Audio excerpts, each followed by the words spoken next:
جو چاہنا چاہے یہ چلا جائے، یہ یزیدی مجھے مارنا چاہتے ہیں۔ مگر ایک ایسا ہے کہ حسین نے اسے خط لکھ کر بلایا۔ کیوں خط لکھ کے بلایا؟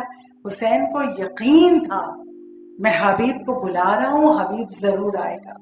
مولا حسین نے خط لکھا اور خط میں لکھا من الحسین الی رجل، حبیب لکھتے ہیں کہ رجل فقیہ ایک مقرام، اور مولا حبیب ہم کربلا میں آ گئے اور ہم نرغہ آدھا میں گر گئے، میری ساتھ میری بہنیں بھی آئی ہیں، حبیب اگر آ سکو تو آ جاؤ۔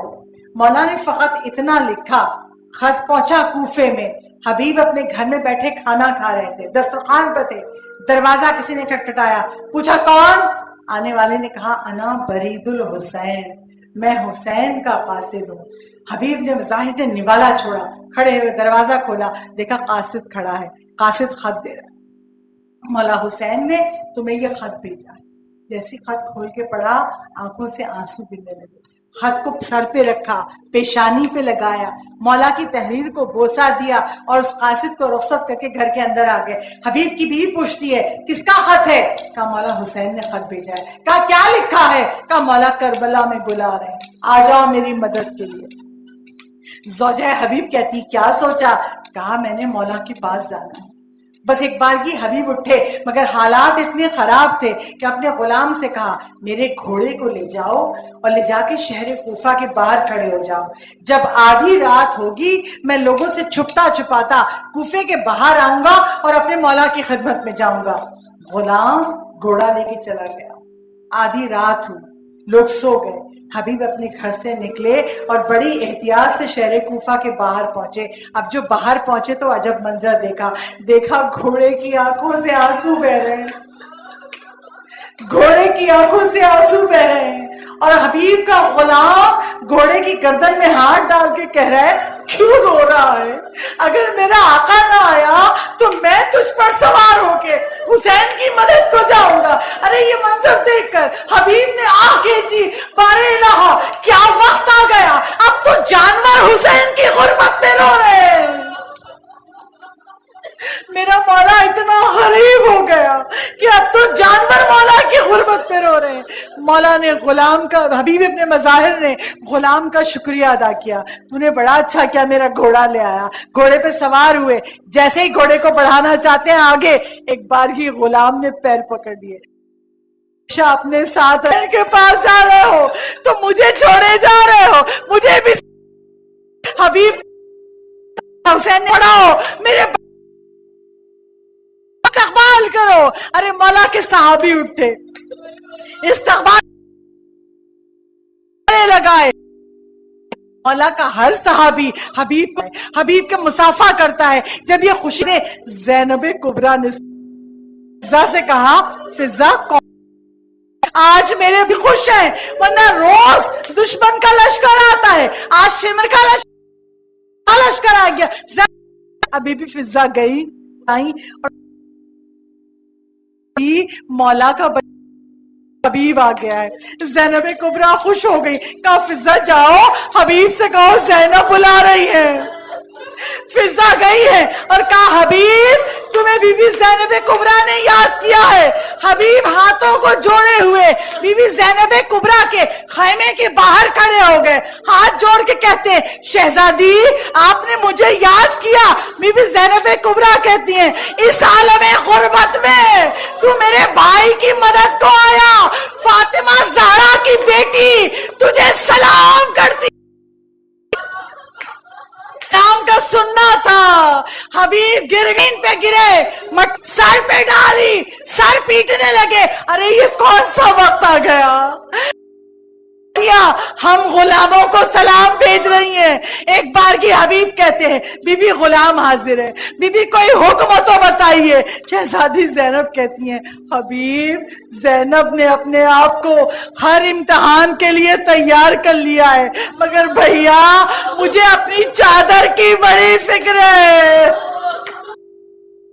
مجھے اپنے حجاب کی بڑی فکر ہے، میری چادر کی حفاظت کرنا۔ حبیب ابن مظاہر کہتے ہیں بی بی جب تک میں زندہ ہوں مجال نہیں ہے کوئی آپ کی چادر کی طرف ہاتھ اٹھا سکے.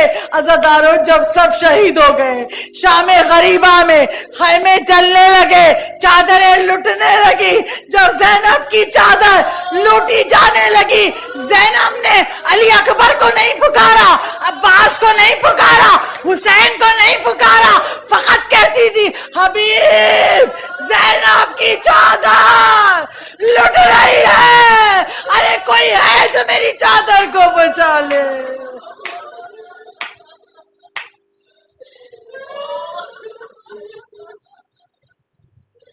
الا لعنت اللہ علی القوم الظالمین وسيعلم الذين ظلموا أي منقلب ينقلبون. بار اللہ تیری آپ سب کی آوازوں پہ اپنی رحمتیں نازل کرے. چھٹے امام دعا دیتے ہیں, ہمارے جد کے غم میں جو آوازیں بلند ہوتی ہیں, میرے جد کے غم میں جو آوازیں بلند ہو کے روتی ہیں, خدا ان آوازوں پہ رحمت نازل کرے. بار اللہ ہماری اس قلیل عبادت کو ہم سے قبول فرما لے. پاک پروردگار ہماری سب سے پہلی سب سے بڑی حاجت امام زمانہ کے ظہور میں تاجیل فرما دے. بار اللہ ہم سب کے تمام گناہان کبیرہ اور صغیرہ معاف فرما دے.